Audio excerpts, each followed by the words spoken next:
গৌরী আমার কোথায় গিয়েছিল বাবা? অম্বিকা নগর। তাই অম্বিকা নগরে গৌরী দাসের অঙ্গনে নৃত্য করছে। আর গৌরী দাস গৌরহরিকে বলছে যে নতুন কিছু ভাবের উদয়।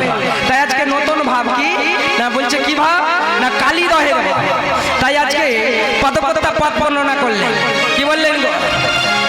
আরে সুরধনির তীরে গোরা, তীরে গোরা বিহার কররে করলে আজি সুরধনি তীরে গোরা আজি বিহার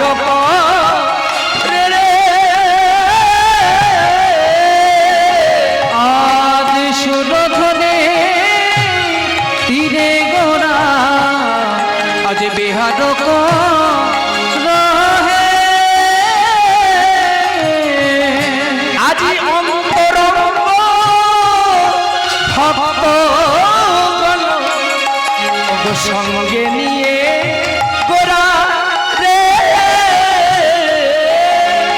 আজ অন্তরঙ্গে ভক্ত সঙ্গে নিয়ে গোরা রে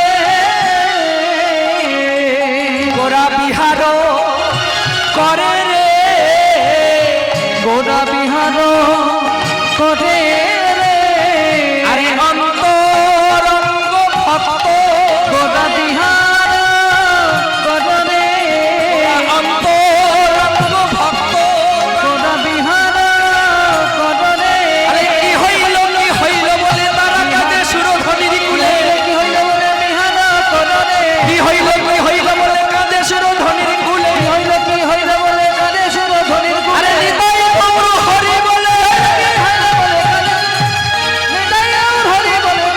কি হইল বলে কাঁদে সুরধনি কুলে বাসুদেব ঘোষকায়ে ঘোষ কহে কাঁদো কেন ভক্তগণ ভক্ত গণ কালিদাহ দমন করিয়া ভগবান উঠিবে নয়ন। উঠিলে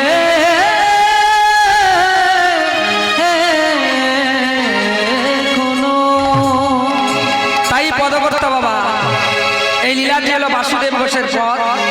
সুখদেব গোস্বামী পাদ তিনি বলছেন, আর রাজা পরীক্ষিত শ্রবণ করছে। সুখদেব গোস্বামী বলছে রাজা পরীক্ষিত এই দক্ষিণ যমুনার দক্ষিণ পার্শ্বে চতুর্কোশ একটি হ্রদ, তার নাম কালীদহ। ওই কালীদহের অসংখ্য ছোট ছোট ক্ষুদ্র ক্ষুদ্র গর্ত আছে, সেই গর্তে আছে লক্ষ লক্ষ বিষধর সর্প। আর ওই কালীদহের ভিতরে আছে যে কালিয়নাগ, আজকে তাকে দমন করবে। কালিয়নাগের এত বিষ, এত বাবা বিষের জ্বালা, যদি একটি অঙ্কুর তৃণ তৎক্ষণাৎ সেখানে হয় তার মৃত্যু হবে। একটি যদি পক্ষী উপর দিকে উড়ে যায় তৎক্ষণাৎ মরে জ্বলে পড়ে যায়। তাই কি করছে মা বাসুদেব ঘোষ বলছে পদ্ধতি। আর কি বলছে গো? আহা মরি মরি রে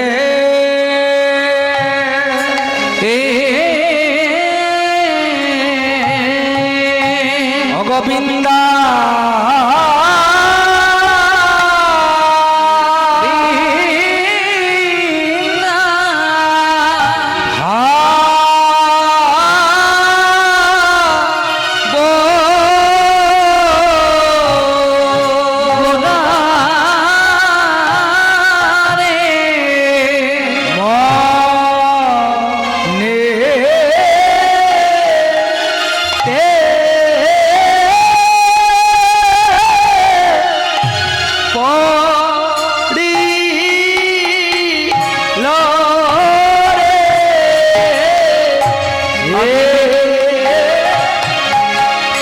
আজি বৃন্দাবন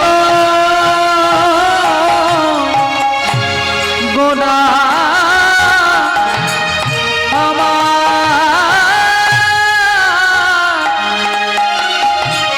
করো লীলা রে আজি বৃন্দাবন ভাব লীলা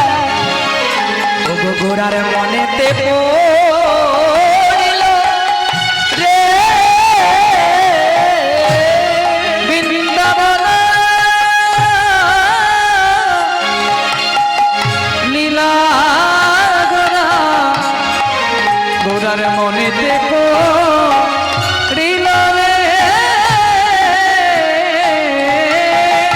আজি কালি দহ লীলা গোরা ওগো ভাবের উদয় হলো রে আজ কালি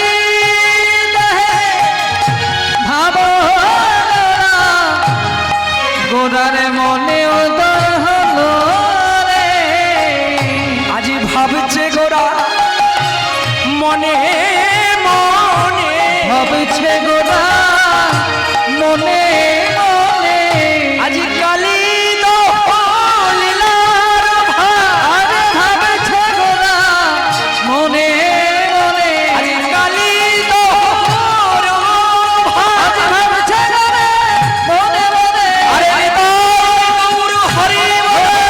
ভাবছে গোরা মনে মনে নিতাই গৌর হরি বলে ভাবছে গোরা মনে মনে নিতাই গৌর হরি বলে আজ ভাবছে গোরা মনে মনে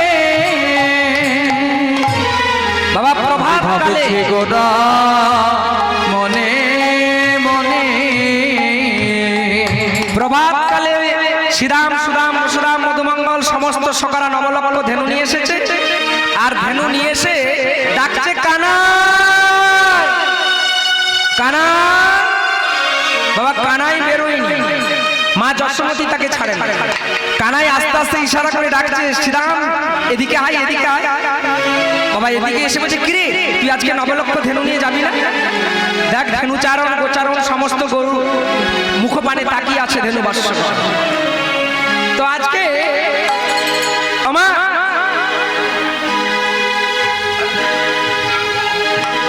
আজকে বলছে তাই কি করলেন মধুময় বৃন্দাবন আমার যশোমতী বলছে বাবা বলছে আজকে বলরামের জন্মদিন আজকে বলাই যাবে না আজকে বলরামের জন্মদিন আজকে বলাই যাবে না তাই আজকে বলাই যাবে না তার জন্য আমার গোপালকে আমি যেতে দেবো না।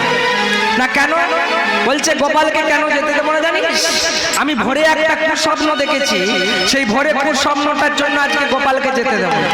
তোরা চলে যা শ্রীরাম সুদাম বসুরাম বলছে কানাই তুই না গেলে গোচারণ তো আমাদের ভালো হয় না তাই চল ভাই মাকে বুঝিয়ে সুজিয়ে আর নবলক্ষ ধেনু নয়ে আজকে চরণে নপুর বেঁধে দিলেন চূড়া বেঁধে দিলেন পিত ধরা বেঁধে দিলেন আর বেঁধে দিয়ে বাঁশিটি হাতে দিয়ে চলেছে আর যেতে যেতে বলছে সমস্ত নবলক্ষ ধেনুমা আর পিছনের সকারা আর আমার শ্যাম সুন্দর চলেছে আর যেতে যেতে বলছে এই শোন আজকে দাদা বলাইয়ের জন্মদিন তাই দাদা যায় না আজকে আমি আমার নেতৃত্বে যা যাবো তাই গরু চড়ানো না বললো ঠিক আছে কানাই তুই যা বলবি তাই হয় ওমা চলেছে আর যেতে যেতে বলছে আর গাইছে কি বলছে গো বনে যায়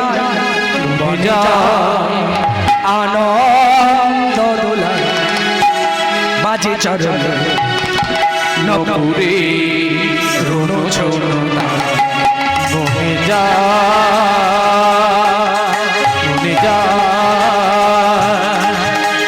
আনন্দ দোলা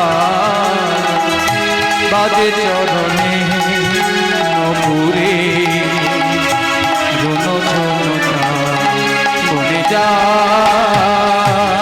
অকি নন্দ দোলাল অকি ছন্দ দোলাল আপনি সে পথ ভোলা নিত্য গোপাল ওকি নন্দ দুলাল ওকি ছন্দ দুলাল আপনি যে পথ হল নিত্য গোপাল মনে যায় মনে যায় মনে যায় মনে যায় আমার গাইতে গাইতে চলেছে আর যেতে যেতে কিছুটা যাওয়ার পরেই বাবা বলছে আমার শ্যামসুন্দর বলছে এই শ্রীরাম ওই শ্রীরাম এই এই এই দেখ ওই যে দূরের বনটা দেখতে পেয়েছিস আজকে ওই বনটাই যাই যখনই বলেছে ওই বনটাই যাব শ্রীরাম সুদাম বলছে কানা কানাই রে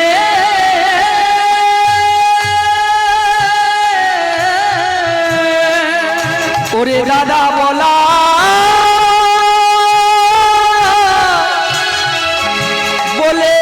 বলেছিল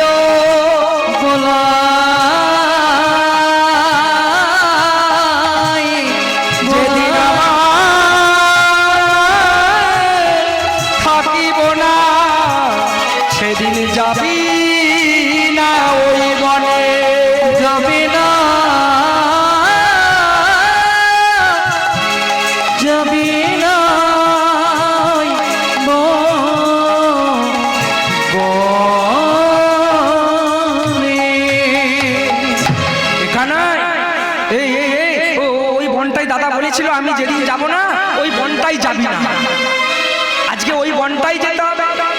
না বলছে শোন তাহলে তোরা তোদের নবলক্ষ ধেনু নিয়ে গোচারণ করবি যে আমি চলে যাচ্ছি, আমি যাবো না, আমি থাকবো না।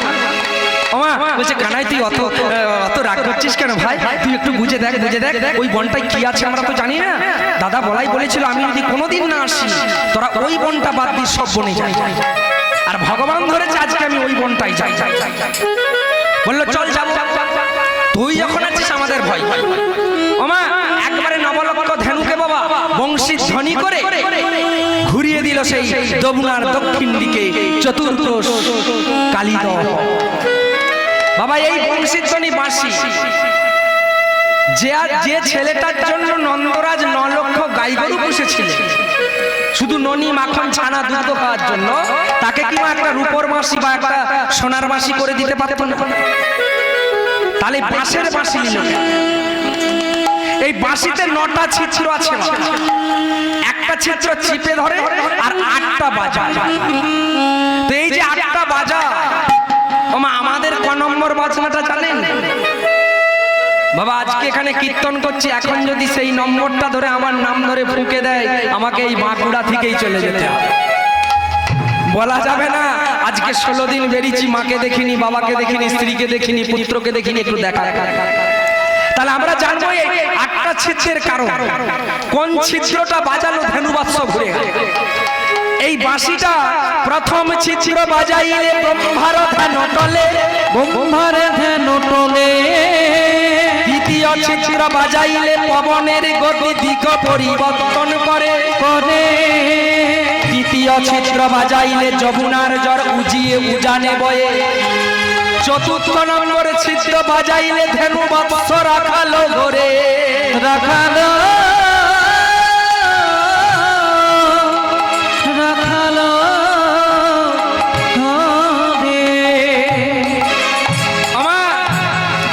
প্রথম ছিদ্র বাজালে কি বলছে বাবা? ব্রহ্মার ধ্যান। দ্বিতীয় ছিদ্রটা বাজালে কি হবে? প্রবণের গতি হয়ে যায়। তৃতীয় ছিদ্রটা বাজালে কি হবে মা? যমুনার জল উজান দিকে বয়। 4 নম্বর ছিদ্রটা বাজালে ধেনুবৎস রাখালরা ঘুরে। এরপরে 5 নম্বরটি যার নামে বাজার ফুরুত করে চলে যেতে হবে। এই 5 নম্বর বাঁশিটি বাজিয়েছিল মা রাসের দিন, যে গোপী দিকে ডেকেছিল তারাই এসেছে। আমাদেরও 5 নম্বর। তবে গোবিন্দের কাছে প্রার্থনা করি, হে গোবিন্দ যা কলিযুগের আয়ু, যা কলিযুগে দৃশ্য চলছে বাবা, যেন ওই কীর্তন করতে করতেই যেন একদিন 5 নম্বরটা আমাদের বাজিয়ে দেয়, যেন চলে যেতে পারে। যদি পড়ে থাকি না কীর্তন করতে পারবো না, টাকা দিতে পারবো না, সবারই লাভ খেতে হবে, দ্বিতীয় সময়ে ভাত দেবেন। তাই সবাই বলবেন গোবিন্দের কাছে যে পড়ার আগে 5 নম্বরটা যেন বাজিয়ে দেয়। ওমা 5 নম্বর বাবা বাজাতে হলে তার কিছু কর্ম করতে হবে। লোক দেখিল তিলক কাল্লম, গলায় মালা নিলাম, বাড়িতে গিয়ে মাছ মাংস ইচ্ছা মতো খেলাম হবে না। হরিনাম শুনলাম, কাকে যে জব্দ করবো, কার জায়গায় বেড়া দেবো, কে বেরোতে পারবে না হবে না আমা। তাই 5 নম্বরটা আমাদের। 6 নম্বরে যদি বংশীর ধ্বনি বাজাই 6টা ঋতু একত্রে হয়, 6 নম্বরটা 6টা ঋতুর ফুল একদিনে ফুটে, যেটা রাসলীলায় করেছে। আর সপ্তম 7 নম্বরটা ফুঁকে দিলে আজও যারা বৃন্দাবন গেছেন দেখবেন পাষাণ গলে জল হয়ে গেছে, গরু বাছুরের মানুষের পায়ের ছাপ রাখালদের আছে পাথরে। আর 8 নম্বরটা বাজাবে শেষকালে, তার নাম হলো আমার শ্রীমতী রাধা। রাধে রাধে বলে যদি বাজিয়ে দেয় তাহলে রাধারানী আমার থাকতে পারবে না, 8 নম্বরে আসে।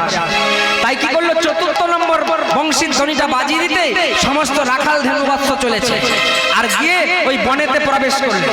আর কেমন ভাবে যাচ্ছে গো? হই হই শব্দ করে চলেছে, আর তাদেরকে পদকর্তা পদ বর্ণনা করছে। কেমন করে গো? আরে হই হই শব্দ করি অগপনে প্রবেশিল, আর হই হই শব্দ করি বনে প্রবেশিল,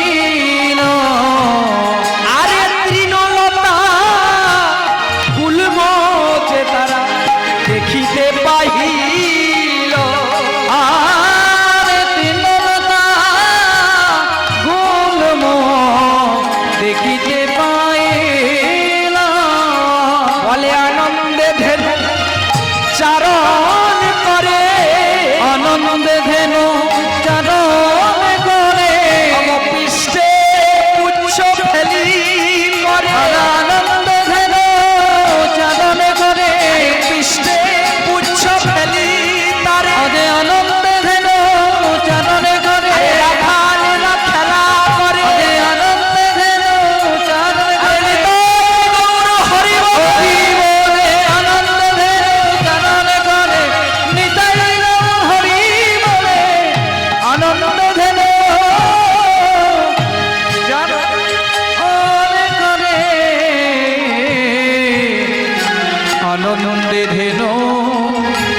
কোনোদিন ওই বনে যায় না।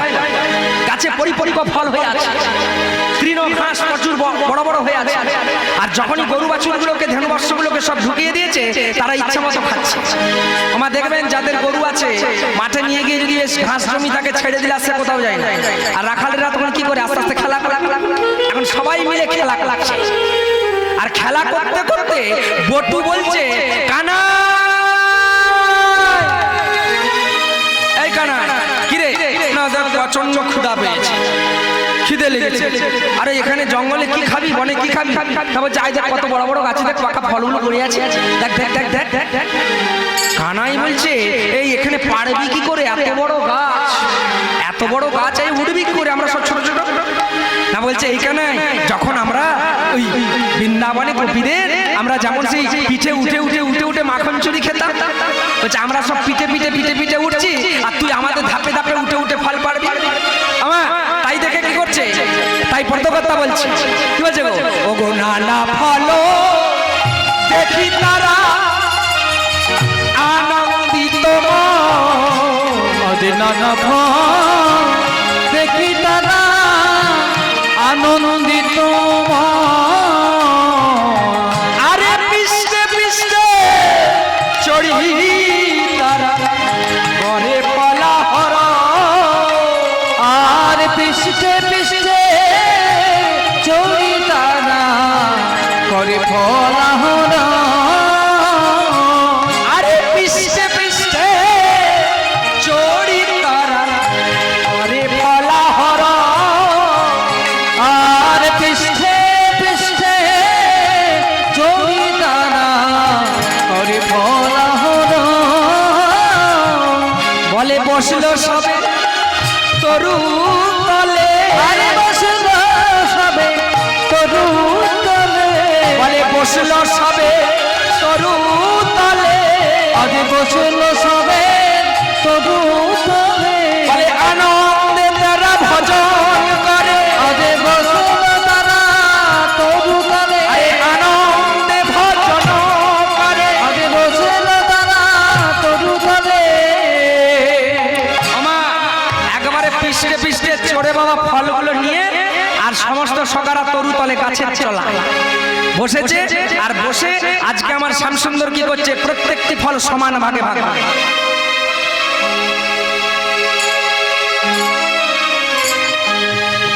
সমান ভাগে ভাগ করে দিচ্ছে, ভাগ করে দিয়ে বাবা তিনি বলছেন তোরা এখানে বসে বসে খা, আমি ওই দিকটা বনটা আছে ওই দিকে আমি একটু দেখে আসি, আরো পাকা ফল টল কিছু আছে কিনা, আবার তো গতকাল আসতে আগামীকাল আসতে, তাই ওই দিকটা দেখে আসি। বাবা এইখানে দেবর্ষি নারদ একটা ভগবানকে প্রশ্ন করেছিল। কি প্রশ্ন করেছিলেন না, বললো ঠাকুর তুমি দু চোখ আলো না কেন, না বলছি এখানে তুমি সবাইকে সমান ফল ভাগ করে দিলে, পাঁচটা পড়েছে সবারই পাঁচটা, ছটা পড়েছে সবারই ছটা। তাহলে এই পৃথিবীতে যে এত ভক্ত পাঠিয়েছো, এত মানুষ, কাউকে দিয়েছো 10 তলা ঘর, আর কাউকে দিয়েছো মাটির ভাঙা ঘর, আবার কাউকে দিয়েছো ত্রিপলের। তাহলে তো এই ফল ভাগের মতো সবাইকে সমান ভাগে ভাগটা করে দিলে ভালো ভালো। ভগবান বলছে নারদ কাল নিয়ে কাকে দেব, বাবা আমার নামে ব্যাংকে গিয়ে আমার ফিঙ্গার প্রিন্ট দিলে তবে আমার টাকা উঠবে। আপনি গিয়ে যদি বলেন আমি চিন্ময়িকা সন্ধি আমার বলে দিয়ে দেবে, বলছে যারা 4 তলা বাড়ি করেছে তারা হরিবাসরে গত জন্মে দিয়ে রেখেছে, আর যাকে ভিখারি করেছি তার ঘরে চাইতে গেছে, কীর্তন শুনতে গেছে, এককালীন বিরাট বড় লোক ছিল, যেগুলো ছিঁড়া 50 টাকা, যেগুলো ছোট কয়েন চলবে নি, ওই কীর্তনার আঁচলে গোপনী ঢুকিয়ে দিয়ে চলে গেছে। বাবা সিমেন্টের 2 বস্তা আমার ছোট 1 টাকার কয়েন ঘরে পড়ে আছে, চলেনি তো ছোট এক কয়েন। আপনাদের বাঁকুড়ায় লাই কিনা জানি না, আমাদের ওখানে নেই। এত 5,000 10,000 ভক্ত যখন আঁচল পেতে পয়সা নিচ্ছি, বলছে কেন ঘরে গজ গজ করছে, ছোট কয়েনগুলো দে কীর্তনিয়াকে দিয়ে। তাই বলছে নারদ ও তো কীর্তনিয়ার চোখে ফাঁকি দিয়ে ছোট কয়েন দিয়েছে, তাহলে ওকে ছোট জায়গায় পাঠাবো না বড় জায়গায় পাঠাবো? হরি বল হরি বল। বলছে আমি কাল নিয়ে কাকে দেবো, এইখানে 10 টাকা দিলে পরজন্মে 10,000 পাবে। তাই তাই সমান করে ভাগ করে দিয়েছে মা। আর ভাগ করে দিয়ে এরা খাচ্ছে, আর শ্যামসুন্দর একটু দূরে গিয়েছে, আর শ্যামসুন্দর দূরে গিয়ে ওইদিকে বনজঙ্গল দর্শন করছে, আর এরা কণ্ঠে কণ্ঠে ফল খেয়েছে। ধেনুবৎসগণ কণ্ঠে কণ্ঠে প্রচুর ঘাস দেখতে পেয়েছো, তৃণ দেখতে পেয়েছো তো বাবা, সব কণ্ঠে কণ্ঠে খেয়েছে। আর কণ্ঠে কণ্ঠে খাওয়ার পরেই বলছে জল জল জল জল। শ্রীরাম চিৎকার করছে কানা কানাই রে, মধুমঙ্গল চিৎকার করছে কানা কানা কানাই রে, ওরে কানাই। ওমা এখানে গরু বাছুরগুলো সব কণ্ঠে কণ্ঠে বাবা তৃণ খেয়েছে, ঘাস খেয়ে নিয়েছে, তারাও জল খুঁজছে, আর সকারাও জল খুঁজছে। শ্রীরাম শ্রীরাম বসুরাম বলছে শোন ছোট বাছুরি মধুমঙ্গল, দেখ সবাই দিকে জল জল জল জল করছে, কানাইয়ের জন্য অপেক্ষা করলে চলবে না, আমরা একটু বনটাই ঘুরে দেখবো, চল কোথায় জল আছে। বাবা খুঁজতে খুঁজতে সমস্ত সকারা কি করলো, দেখতে পেল সেই কালীদহ জল। আর সেই কালীদহের জলের কাছকে গিয়ে শ্রীরাম শ্রীরাম বলছে ভাই শোন, এখানে বড় একটা জল আছে দহ, এদিকে ধেনুবাসকে ঘুরিয়ে নিয়ে আসো। আমা যখনই ঘুরিয়ে নিয়ে এসেছে, আর ওই তীরে কালীদহের তীরে এসে কি করলো বাবা, একসঙ্গে ধেনুবর্ষ সমেত সব সকারা আজলা আজলা করে কালীদহের বিষবরল জল পান করতে লাগছে। আর তাদেরকে পদকর্তা পদ বর্ণনা করলেন, কি বলছে গো, আকণ্ঠতা সকলে তারা ওগো জল প্রাণ করে রে, আর কণ্ঠ সকলে তারা জলপান করে রে, আকণ্ঠ সকলে তারা ওগো জল প্রাণ করে রে, আর কণ্ঠ সকলে তারা জলপান করে রে, আরে বিষ জল পান করে তারা, আরে বেশি প্রাণে করে তারা, আরে বিষ জল পান করে তারা, আরে বেশি প্রাণে করে তারা, হইল কেন রে, আরে বেশি খেয়ে তারা হইয়া জ্ঞান রে, পড়ল তারা হদের তীরে, পড়লো তারা দহের তীরে, আজ বিষ জল পান করে পড়লো তারা দহের তীরে, শ্রীরাম শ্রীরাম বটু, আমাদের দেহগুলো থরথর করে কাঁপছে কেন, আমাদের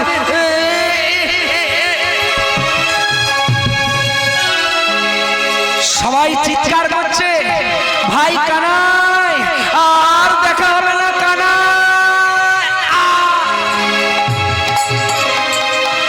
ধেনুবৎস বাছুরিগুলো মুখের দিকে লালা ঝুলছে, বদন প্রাণে গোবিন্দকে তারা কিছু বলতে পারছে না, রয়রে কাঁদতে কাঁদতে রয়রে বলছে গোবিন্দ প্রাণনাথ সখা, আমরা কি আর তোমাকে দর্শন করতে পারবো না, পড়ে যাচ্ছে বাবা, একবারে মরুভূমির মতো শ্মশান হয়ে গেল সমস্ত ধেনুবর্ষ, সমস্ত সখারা। আর এতখানি শ্রী গোবিন্দ তিনি যে জায়গায় এদিকে বসিয়ে রেখে গিয়েছিল, বললো তোরা এখানে ফল খাবি, কোন দিকেও যাবি না, আমি আসা পর্যন্ত। এসে দেখছে বাবা সেখানে ফল টল সব কিছু নেই, আর রাখালো নেই ধেনুবর্ষ, তাই কি করলো, অন্তরে জানিল প্রভু, জানিয়া প্রভু কালীদহ বিব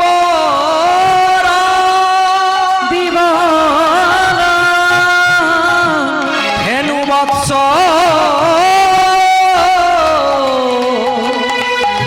সখাগণ বিষ জল খেয়ে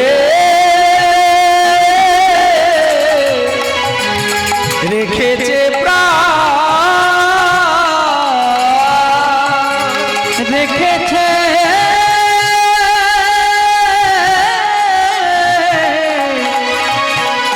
রেখেছে রেখেছে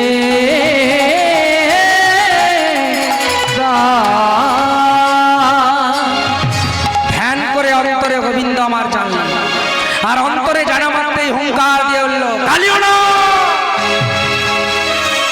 তোকে করিব দমন তুই আমার ধেনু বৎস নবলক্ষ ধেনুকে সকালের তুই প্রাণ নিয়েছিস তাই হুঙ্কার দিয়ে চলেছে ছুটতে ছুটতে আর ছুটতে ছুটতে গিয়েই দেখছে সমস্ত সকারা সেই বিষ জল খেয়ে সব মরে পড়ে আছে আমা একবারে মরে পড়ে আছে আর ছুটতে ছুটতে গিয়ে মঙ্গলি বলে একটি বাছুরি ছিল মা সেই বাছুরিটাকে কোলে তুলে নিয়েছে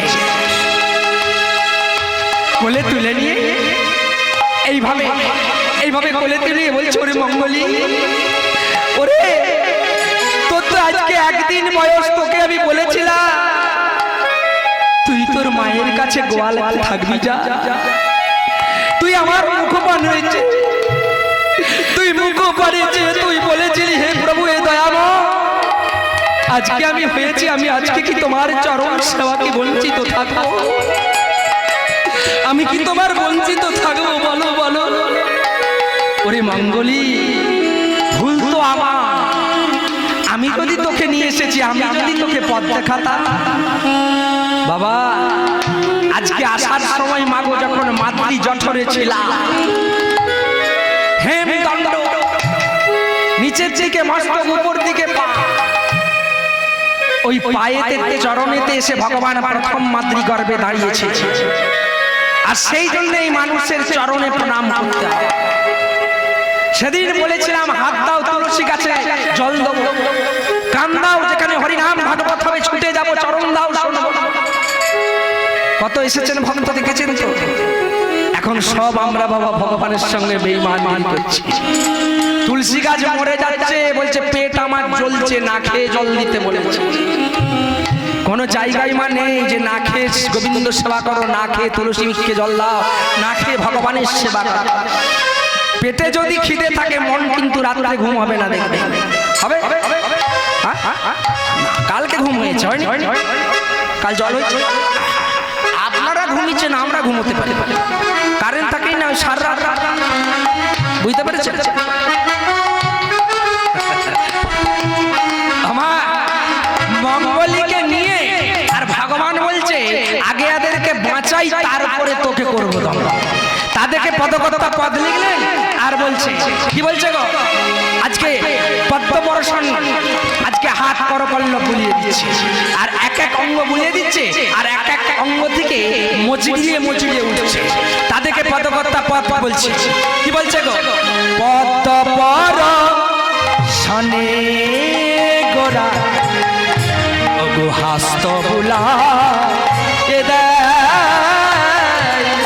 আরে পদ্ম হস্ত পরশনে গোরা হাত গোলায়ে দিল রে পদ্ম পর শনে গোরা ওগো অঙ্গে বুলা ইলরে পদ্ম হস্ত পরশনে গোরা হাত গোলায়ে দিল রে আজি অঙ্গ দিয়া তারা উঠিল অঙ্গমরা তারা উঠিল আজি কর পল্ল বেরে পরশ পেয়ে অঙ্গমরা দিয়ে তারা কোন পল্লবে পরশে রে তারা পর পল্লবে পরশ পেয়ে কর পল্লবে পরশ পেয়ে বলে অক্ষি মেলে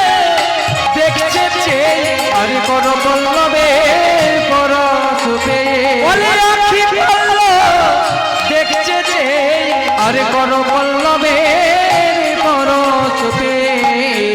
আমা গোবিন্দ আমার করপল্লব বুলিয়ে দিলেন, সমস্ত ধেনুবৎস সমস্ত সকারা সবাই বেঁচে উঠেছে।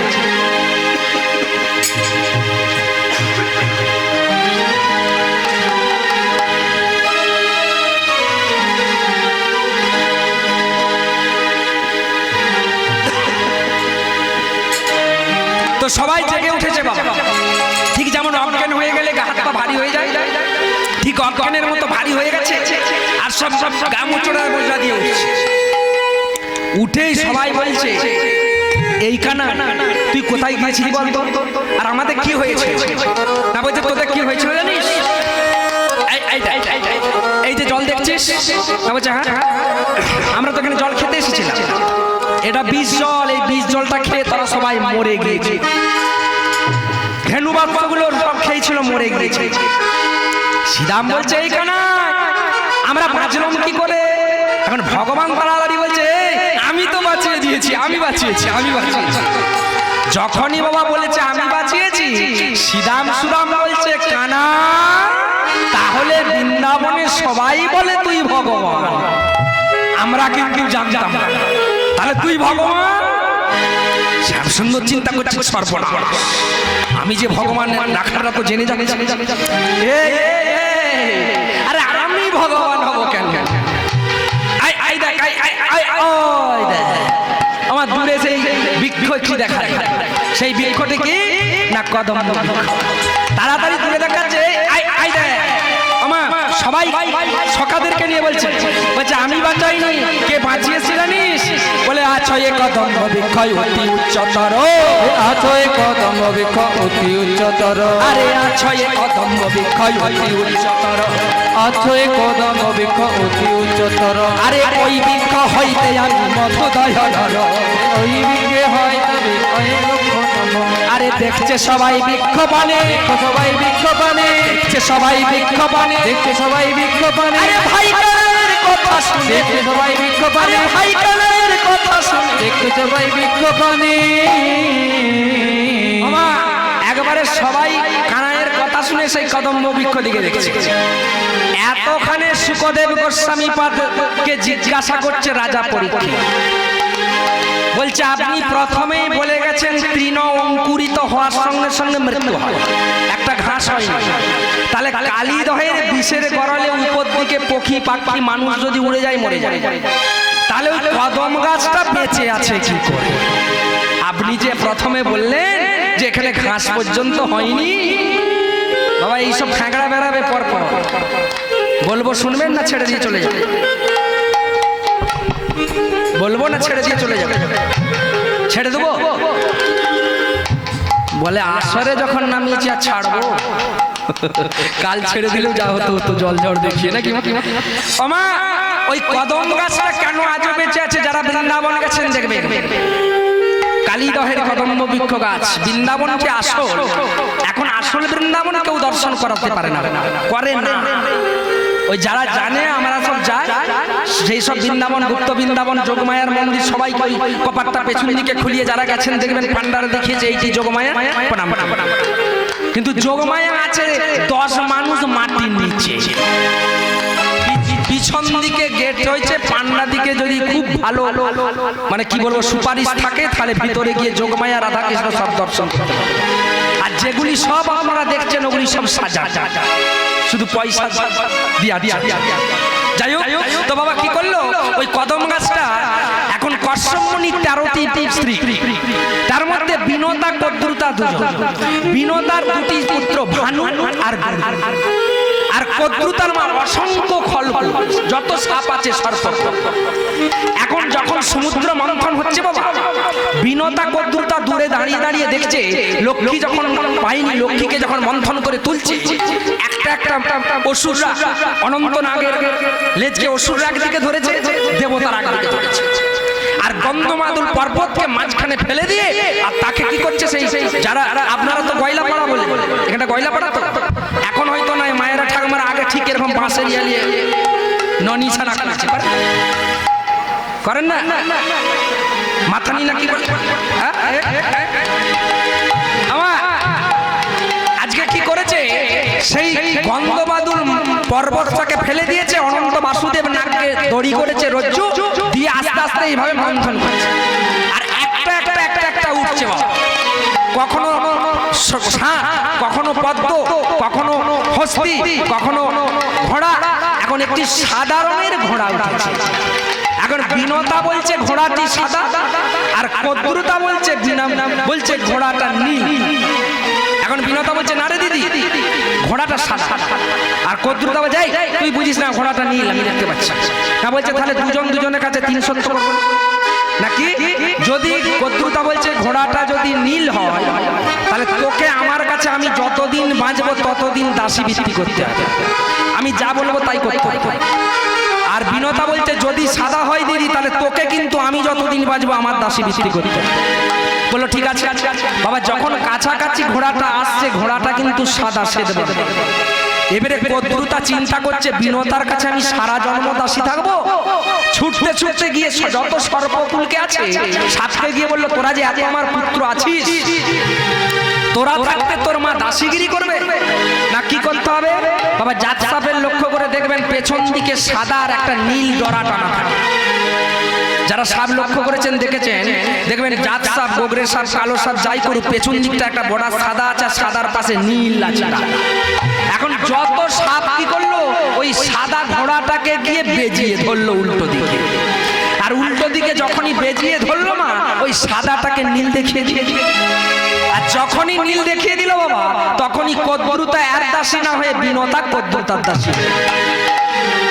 দীর্ঘদিন যায়, গরুর একদিন বলছে পিতামর একজন, মাতা 13 জন, 13 জন, কেহ বা দাসী কেহ বা হয় রাজরানী কেন? রাজরানী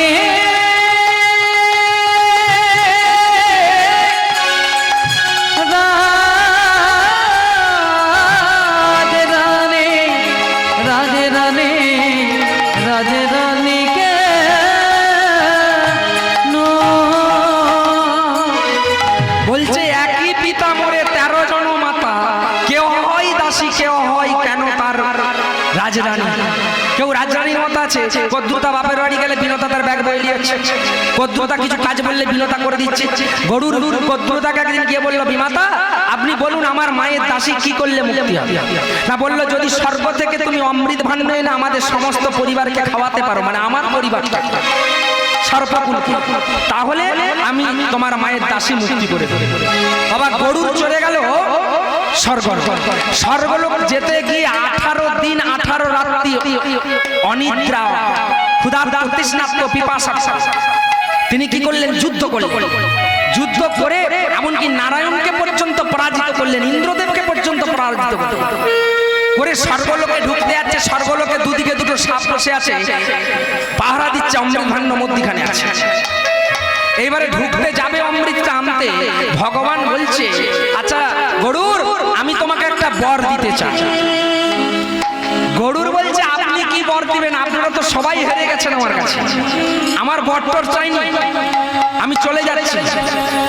গরুর রূপা এগিয়েছে, চিন্তা করলো ভগবান বর দিবেন লুবনি, যা হবে এমন বর চাইবো ভগবানকে আমি দেখিয়ে দেব।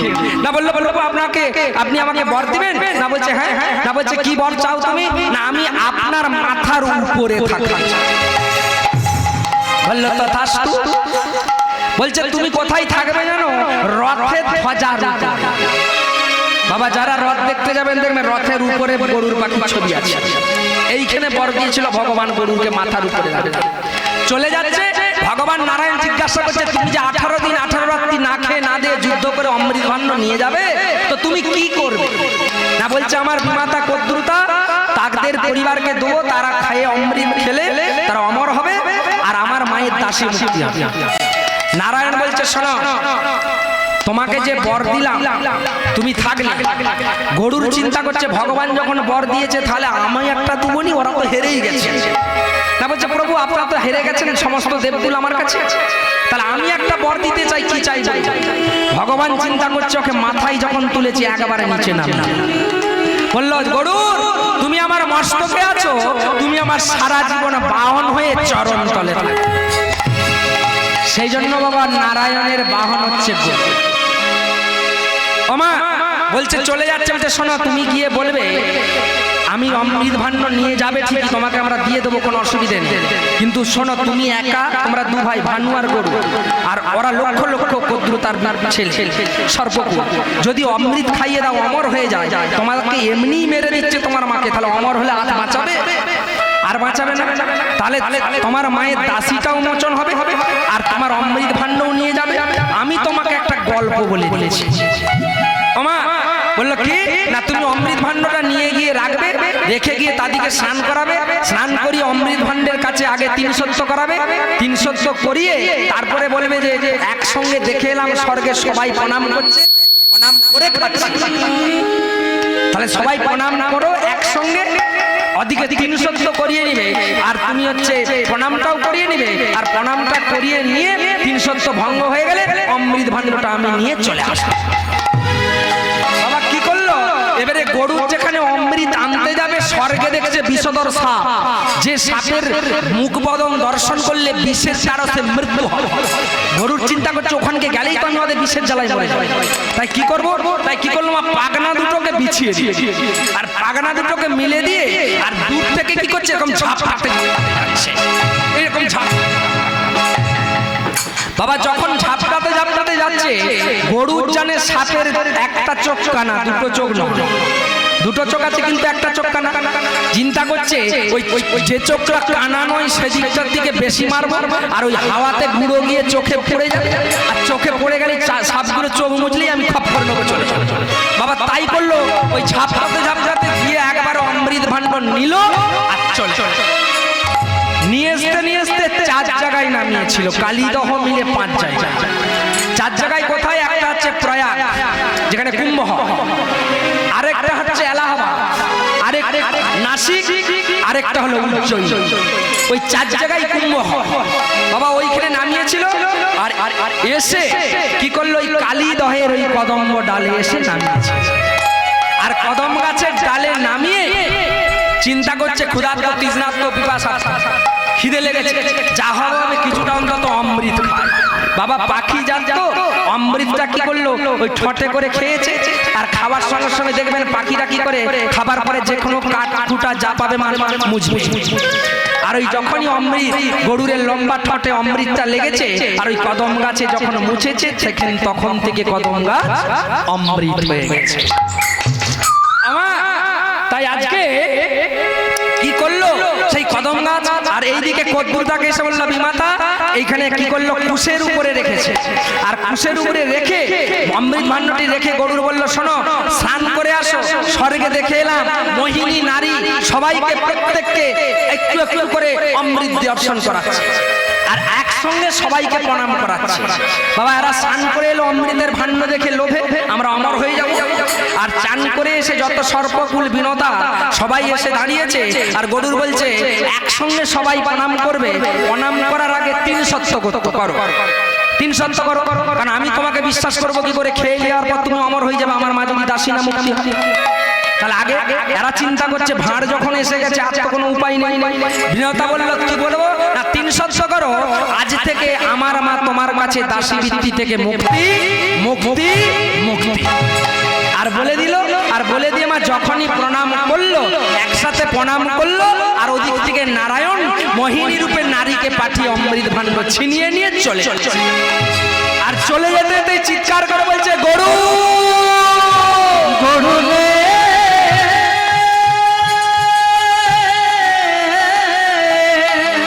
গরুর অমৃত যে নিয়ে চলে যাচ্ছে,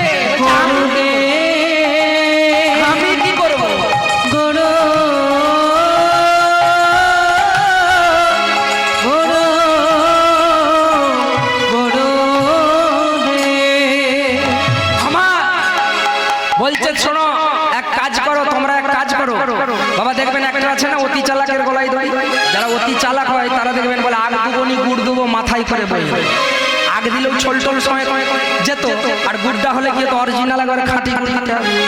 এখন বিনোদা বলছে তাহলে কি হবে, এই কর্দুদা বলছে কি হবে না, বলছে এক কাজ করো, যেহেতু এই কুশের আসনে নামিয়েছি অমৃত ভাণ্ড, কুশের আসনটা তো অমৃত হয়ে গেছে, তাই সবাই একবার করে এই কুশের জিভ চেটে নাও, আর ওই চেটে দিলেই কি হবে, তোমরাও অমর হয়ে যাবে। বাবা গরুরের কথা মতো শুনে সাপ জিভ জোর করে চাটতে গেল, আর এই কুশের রগে ধার ছিল দ্বিখণ্ড হয়ে গেল জিভ। সেই থেকে সাপের জীব হলো দুটো। আমার তাই আজকে কি করলো আমার কানাই বলছে জানিস, বলে আছো এ কদম্ব বৃক্ষ অতি উচ্চতর, আছো এ কদম বৃক্ষ অতি উচ্চতর, আরে আছো এ কদম্ব বৃক্ষ অতি উচ্চতর, আরে আছো এ কদম বৃক্ষ অতি উচ্চতর, আরে সেই বৃক্ষে আছে অমৃত দিয়ে বাছাইয়া, সেই বৃক্ষে আছে অমৃত দিয়ে খাইয়া। আরে ভাই কানাইয়ের কথা শুনে, ভাই কানাইয়ের কথা শুনে, ভাই কানাইয়ের কথা শুনে, ভাই কানাইয়ের কথা শুনে, আরে চাইলো সবে বৃক্ষ পান, ভাই কানাইয়ের কথা আরে শুনে, চাইলো সবে বৃক্ষ পান। ভাই কানাইয়ের কথা শুনে বাবা একবারে বললো ঠিক আছে কানাই, যা করেছো ভালো করেছো, ওইখান থেকে অমৃত দিয়েছে আমাদের বদনে দিয়েছো, ভালো হয়েছে, আর এই কুলে এইখানে একদম থাকবো না, একবারে সব গুড়ি নিয়ে ঘর। সুদাম বলছে ভগবান মনে মনে চিন্তা করছে আজকে কালিয়াকে দমন করবো, চরন্দ বলে এসেছে, বলছে এই দেখ শোন না, একটা কথা বলি, ওই কদম গাছটাকে যদি আমি পায়ে করে হেলিয়ে ফেলে দিই জলে, তাহলে এই বিষময় জলটা মধুময় জল হলো। শ্রীরাম বলছে ওরে কানাই আমাদের দরকার নেই, ওই কদম গাছে থেকে মধু নিয়ে এসে অমৃত নিয়ে এসে আমাদের বাঁচিয়েছি, আজকে যদি তুই ওখান থেকে পড়ে যাস তাহলে মরে যাবি, আমরা কি করে বাঁচাইব। তাই কানাই ওসব গাছ ফেলা ফেলি আর দরকার নেই, বলছে থাম না, ও তো অনেক দিনের পুরানো গাছ, অক্ষত গাছ হয়ে গেছে, একটু লাদ মেরে দিলেই পড়ে যাবে মনে হয়। একবার দেখে ওমা একবারে কাছে গিয়েছে, আর কাছে গিয়ে কি করছে, একবারে গিয়ে এইভাবে দেখছে, আর পদকর্তা পথ বর্ণনা করছে, কি বলছে গো ওমা, বলে আরে বনমালী পতাকা ওগো করিল কম্ব বৃক্ষ, আরে বনমালী করিল যে বৃক্ষ, আরে বৃক্ষ পানি পদাঘাত করি, আর বৃক্ষ মাঝে পদাঘাত করি, বলে বৃক্ষ পড়ল দহের জলে, আজ বৃক্ষ পড়ল দহের জলে, বলে হুড়মুড়িয়ে শব্দ করে, আজ বৃক্ষ পড়ল দহের জলে। আমা একবারে পদাঘাত মেরে দেওয়ার সঙ্গে সঙ্গে বৃক্ষটা কি করেছে, একবারে কালীদহের জলে, আর কালীদহের জলে যখনই পড়ে গেছে, আর ভগবান গড়াতে উঠে দাঁড়িয়ে আছে, শ্রীরাম বসুরাম মধুমঙ্গল বটু বলছে ভাই কানাই পালিয়ায়, যত পালিয়াই করছে, আর ভগবান আমার শ্যামসুন্দর কি করছে, একটু করে ডগের দিকে চলে যাচ্ছে, মানে কালীদহের মাঝখানের দিকে চলে যাচ্ছে, আর মাঝখানে চলে যাওয়ার সঙ্গে সঙ্গে তাদেরকে পদকর্তা পদ বলছে, শ্রীনন্দের নন্দন বলছে মা, তাদেরকে পদকর্তা পদ বর্ণনা করবে, কি বলছে গো, আরে শ্রীনন্দের নন্দন দুষ্ট দর্প বিনাশন উঠিলেন কদম ডালে, শ্রীনন্দের নন্দন দুষ্টদর্প উঠিল কদম ডালে, উঠিল কদম ডালে, শ্রীনন্দের নন্দন দুষ্ট দর্প বিনাশন উঠিলেন কদম ডালে, উঠিল কদম ডালে, আরে মালি মালিক জলেতে ঝাঁপ দিল,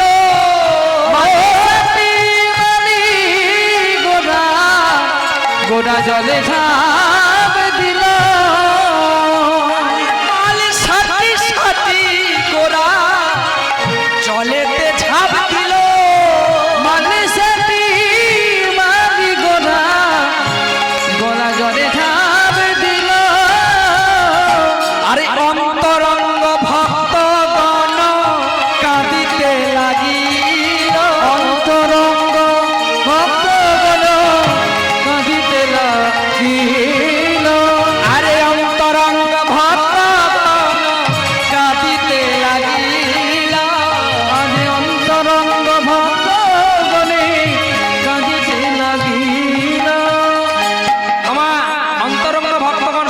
মানছে। আর একবারে কি করেছে, ও কালী দহে দুষ্ট দর্প বিনাশন করবার জন্য, দুষ্টকে দমন করার জন্য উনি একবারে ডগে গিয়ে কি করলো, কালী দহের জলে ঝাঁপ।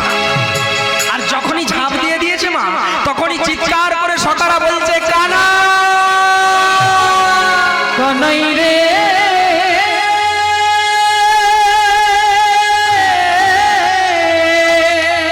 ওরে মা যশোদা